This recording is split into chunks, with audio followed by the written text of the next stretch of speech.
Hola muchachos, ¿cómo están? Nuevamente estamos acá para un nuevo lunes, ¿cierto? De la asignatura de sociedad que vamos a ver hoy día. Ya vamos a ver el periodo liberal de nuestro país, pero sin antes de eso, o perdón, antes de eso vamos simplemente a revisar la actividad de la página anterior, que había sido la página 96 y la página 97 del cual, ¿cierto? Se refería al periodo conservador.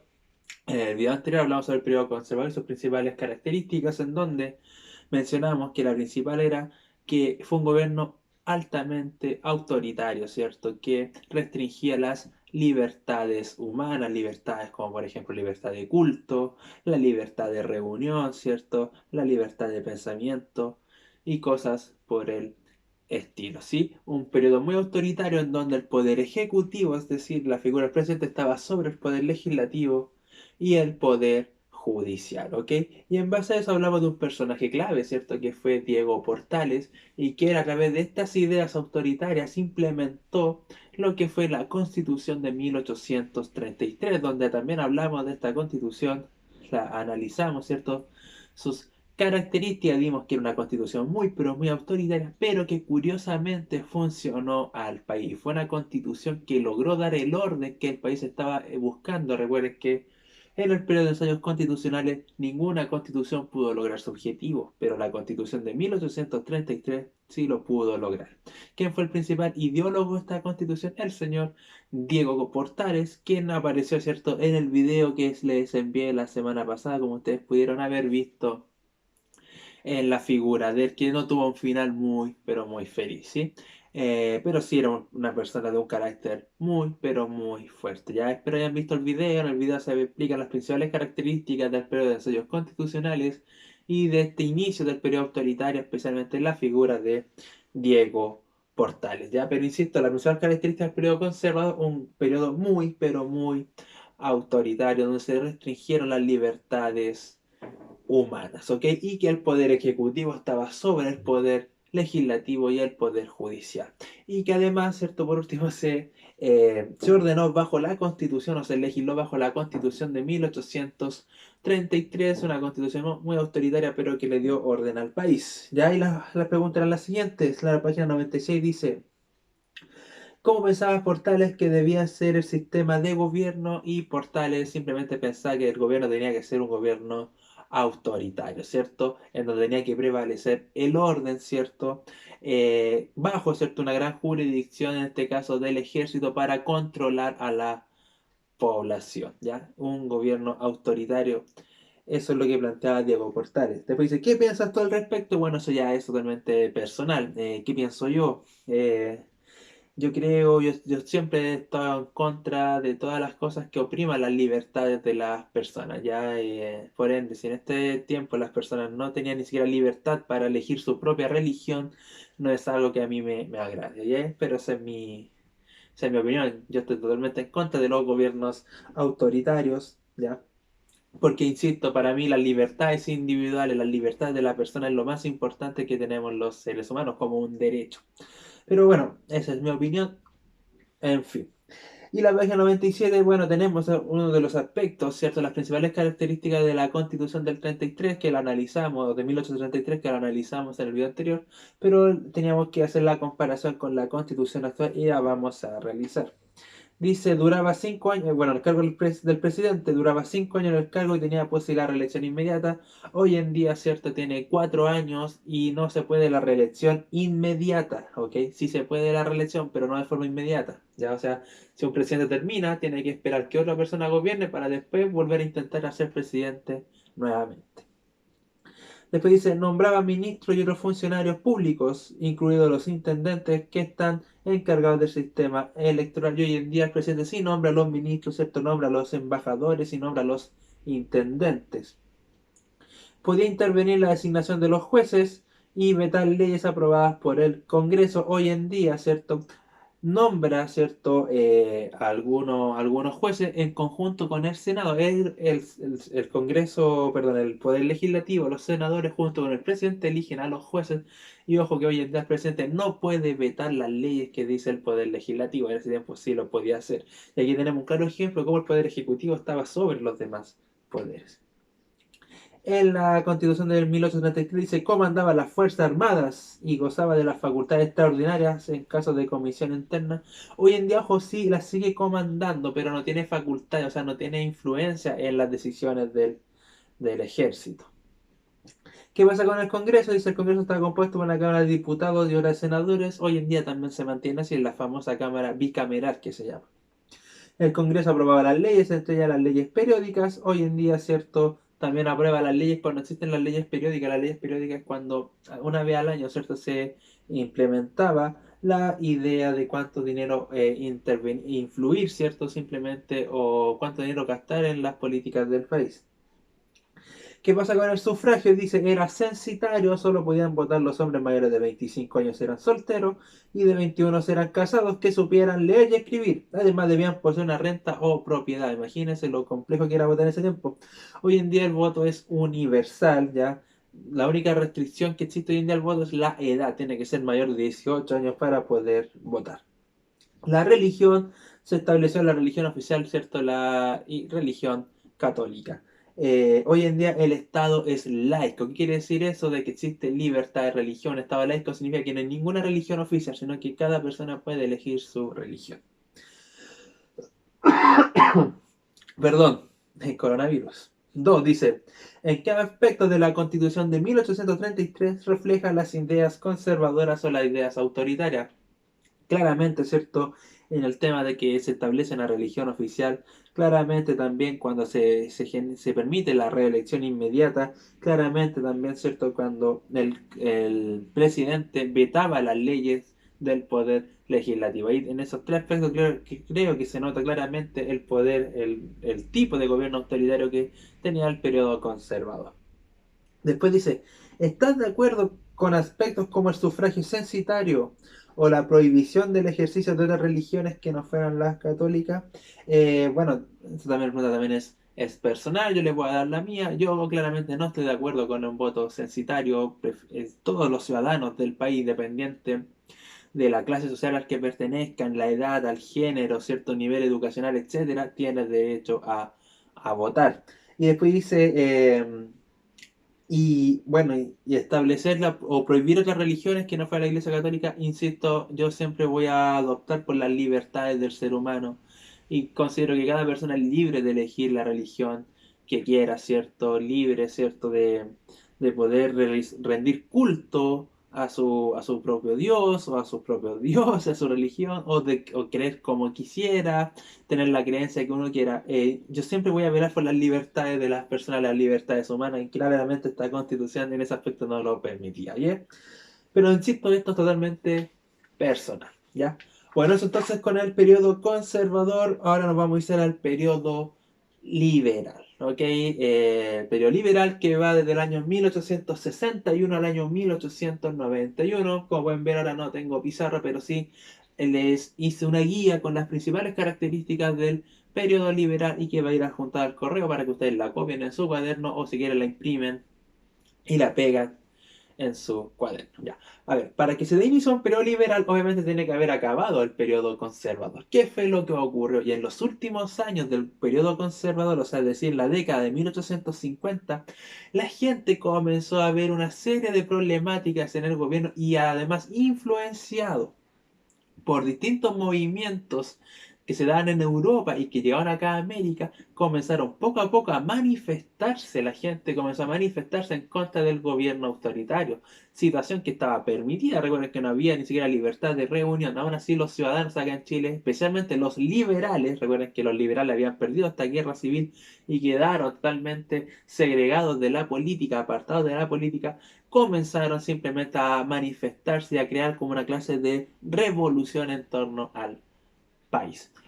Ahora, ¿fue una revolución pacífica? Sí. ¿Fue una revolución violenta? Sí. Hubieron muchos acontecimientos de violencia que se vivieron y que el ejército se encargó de reprimir, pero finalmente los liberales ganan las elecciones presidenciales en el año 1861 y con eso se da inicio a lo que es el periodo liberal. Periodo que también duró 30 años, que va desde 1861 al año 1891. Ya esto lo encontramos a partir de la página 98 o de la guía que tenemos que tenemos acá, ¿ok?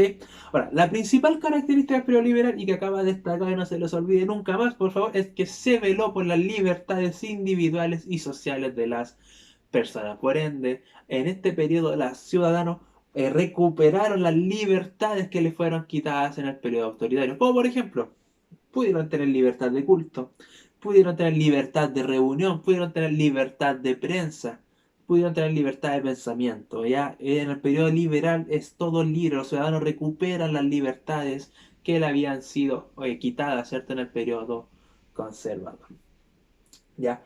Ahora, una cosa muy interesante si de este periodo es que siguió rigiendo la Constitución de 1833. Y esto es muy extraño porque uno dirá, pero ¿cómo? Si la Constitución de 1833 es una constitución totalmente autoritaria. Claro que sí, es una constitución que va totalmente en contra de los ideales de los liberales. Claro que sí. Pero ¿por qué siguió? Simplemente es lo extraño, ¿cierto?, de analizar esta constitución. Es una constitución que le da orden al país. Ahora, ¿qué es lo que hicieron los liberales?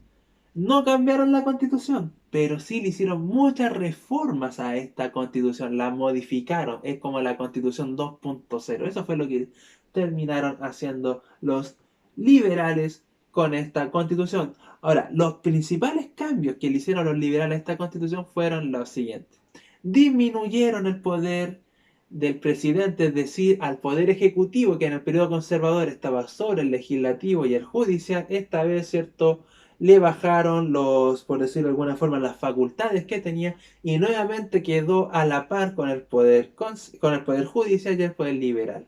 Perdón, con el poder judicial y el poder legislativo. ¿Ya? En el periodo liberal, los tres poderes del Estado nuevamente están en la misma línea de importancia. A diferencia que, insisto, en el conservador el ejecutivo estaba sobre el judicial y el legislativo. Y la otra gran reforma muy importante, y que fue esto que siempre estuvieron buscando los liberales, y que si ustedes recuerdan cuando analizamos el periodo de ensayos constitucionales y les expliqué que se había dividido en dos bandos políticos, liberales versus conservadores, buscaban separar la iglesia del Estado. Y en el periodo liberal finalmente lo logran, separan finalmente a la iglesia del Estado. Es decir, la iglesia católica ya no se puede intrometer en las políticas del país como antes sí lo hacía y como durante todo el periodo autoritario también lo hizo. Esos fueron más o menos los dos grandes cambios que le hicieron a estas reformas. Pero ahora vamos a ir analizándolas en conjunto, ¿cierto? Eh, a las que le hicieron, que ustedes se encuentran también aquí en la página 98, ¿ok? Primero, la primera gran modificación: se prohibió la reelección inmediata del presidente. Recuerden que la Constitución del 33 sí lo permitía y que de hecho en el periodo conservador solamente gobernaron tres presidentes, les mencionaba yo, cada uno gobernó por 10 años, ya que estaba permitida la reelección inmediata. Acá no, ya en el periodo liberal se prohibió la reelección inmediata y cada presidente solamente iba a gobernar durante 5 años.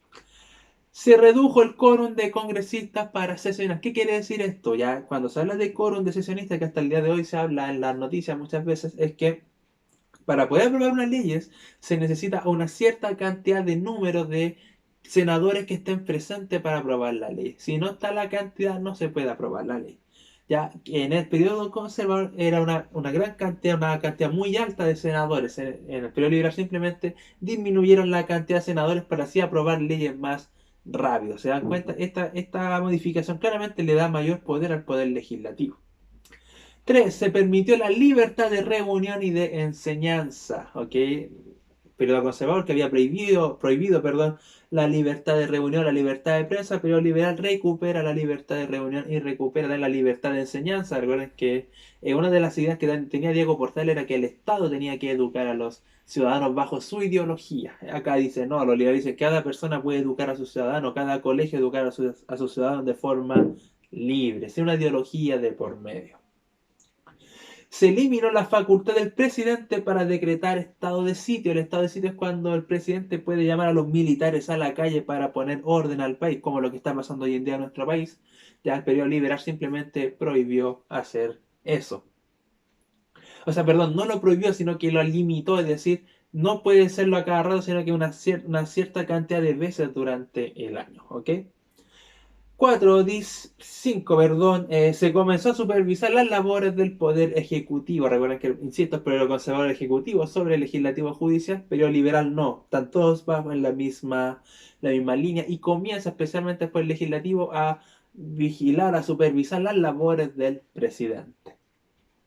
Y 6, se eliminó el requisito de renta para poder votar. Ya en la Constitución de 1833, recuerden que para votar, aparte de ser hombre entre 21 y 25 años, que tenías que saber leer y escribir, tenías que tener una cierta cantidad de dinero. Es decir, votaba la minoría de la población en ese entonces.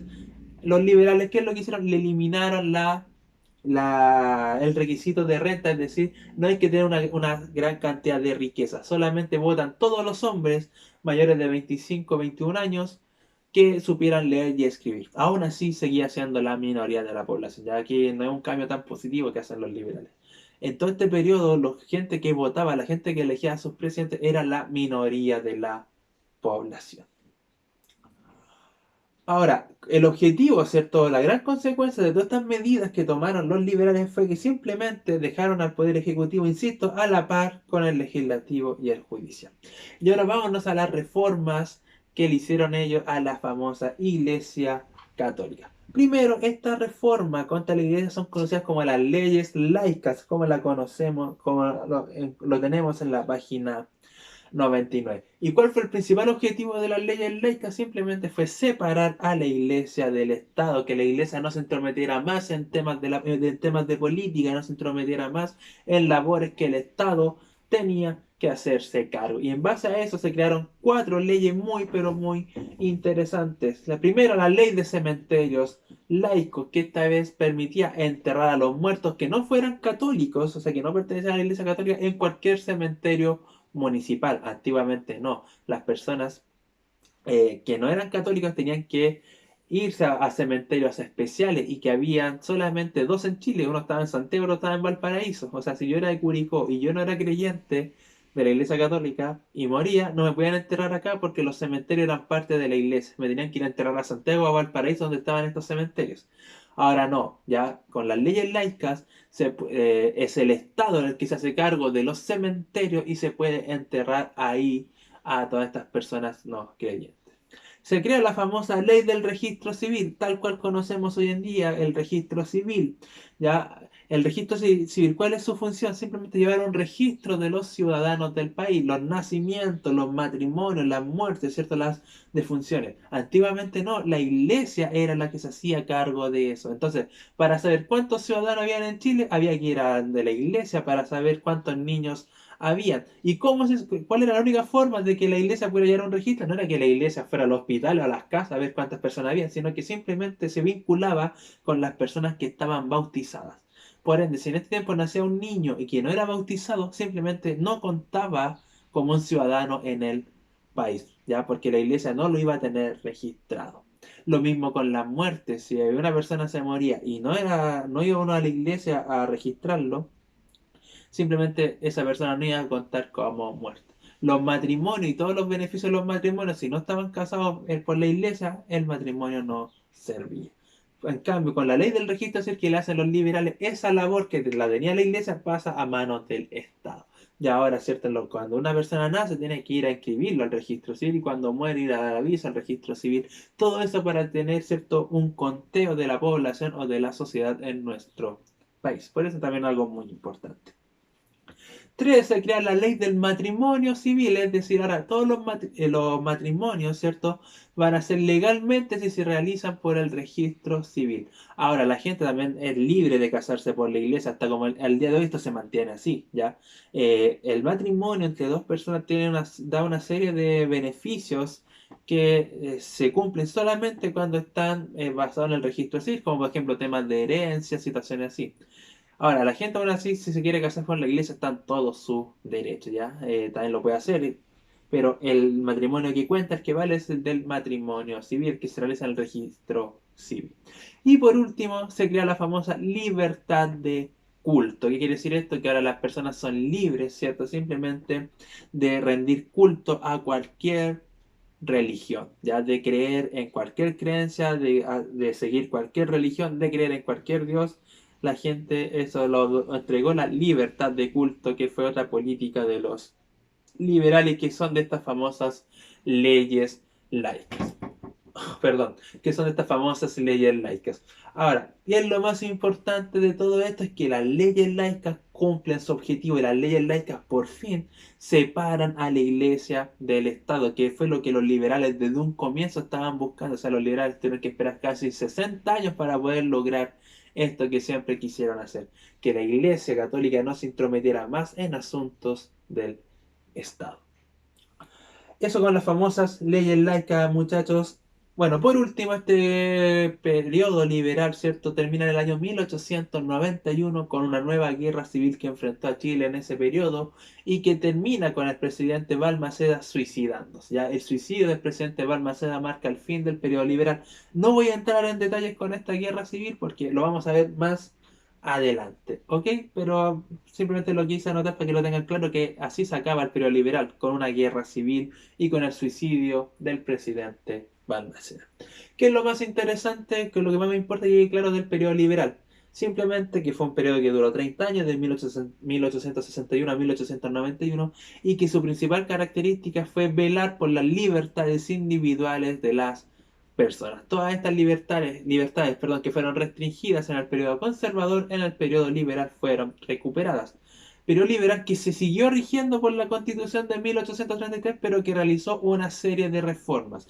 Y realizó reformas políticas, como las que tenemos acá, y que tuvieron como objetivo reducir el poder del presidente, es decir, bajar al poder ejecutivo a la par, dejarlo a la par con el poder legislativo y el poder judicial. Y que también una de las importantes reformas son las famosas leyes laicas, que tenían como objetivo simplemente separar a la Iglesia Católica del Estado, que lo terminaron logrando. Así que eso, chicos, con el periodo liberal, espero que se haya entendido. Cualquier duda que tengan, por favor escríbanmela, ningún problema en realizarla. Va acá la guía con las principales características que acabamos de hablar, péguenla a su cuaderno, la copian como ustedes quieran, ¿ok? ¿Cuál va a ser la actividad de hoy? Simplemente vamos a trabajar en la página 98 y la página 99, ¿ok? De su libro. Así que eso, muchachos, que estén muy bien, cuídense mucho, saludos a todos. Chao, chao, chao.